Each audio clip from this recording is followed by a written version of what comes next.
Haleluya, shalom. Ketemu lagi dengan saya saat ini. Mari kita sama-sama buka Ayub pasal yang ke-23. Ya. Ayub 23 ayat yang ke-10. Di sini dikatakan demikian. Karena ia tahu jalan hidupku, seandainya ia menguji aku akan timbul seperti emas. Amin. Karena ia tahu jalan hidupku, seandainya ia tahu ia menguji aku akan seperti emas. Bagaimanakah kita dapat tahu bahwa seseorang itu baik atau tidak? Bagaimanakah kita tahu apakah hasil kita belajar? Kalau engkau sebagai seorang pelajar, engkau sebagai seorang mahasiswa, mahasiswi, ataupun bagaimanakah engkau tahu apakah hidupmu ini mencerminkan sikap Kristus? Apakah engkau tahu bahwa engkau ini sudah punya iman yang kuat? Apakah engkau tahu bahwa engkau ini adalah seseorang yang sudah dewasa rohani? Bagaimanakah kita semua tahu?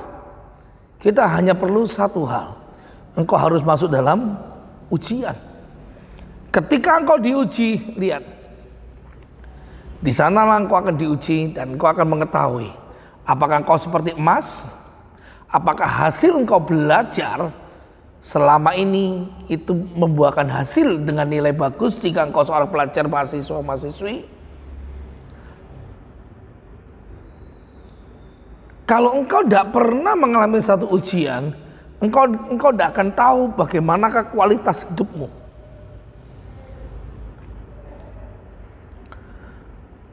Di zaman saat ini yang penuh dengan berbagai macam problematika.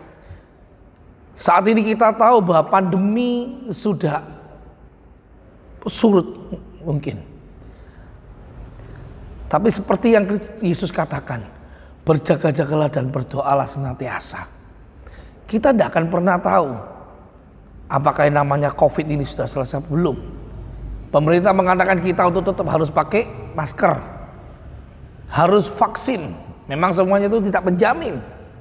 Seperti itulah Kristus. Kristus minta kita untuk tetap melekat pada Dia, seperti pokok anggur. Kristus minta kita harus mengalami satu ujian supaya kita akan timbul seperti emas. Kalau saudara pernah lihat, kalau saudara punya cincin yang sudah menikah mungkin, lihat, kalau cincinmu kumel, warnanya tidak lagi kinclong seperti ketika barusan engkau beli, engkau pakai pada waktu pernikahan atau engkau tunangan. Lihat, engkau akan gosok itu cincin, benar? Ketika digosok, maka hasilnya akan dia menjadi berkilau. Demikian pula hidup kita harus mengalami satu ujian. Amin. Tapi yakin percaya bahwa apapun masalah kita tidak akan melebihi kekuatan kita. Mari tundukkan kepala, kita berkata pada Tuhan, sama seperti yang di kitab Mazmur katakan, ujilah aku Tuhan. Demikianlah Tuhan Yesus kami mau berkata, bahwa ujian, pencobaan itu akan membuat kami mengalami satu kenaikan level. Bahkan bukan hanya satu, dua, tiga atau beberapa Tuhan. Dan ketika kami mulai mengalami naik level Tuhan, kami percaya Engkau tetap ada bersama-sama dengan kami. Dan kami mau menjadi seorang manusia yang seperti emas Tuhan, rohani kami, yang berkilau. Sehingga terang kami boleh dilihat oleh sekeliling kami. Dan nama-Mu semakin dipermuliakan dalam hidup kami. Terima kasih Tuhan Yesus. Di dalam nama Tuhan Yesus, haleluya. Amin.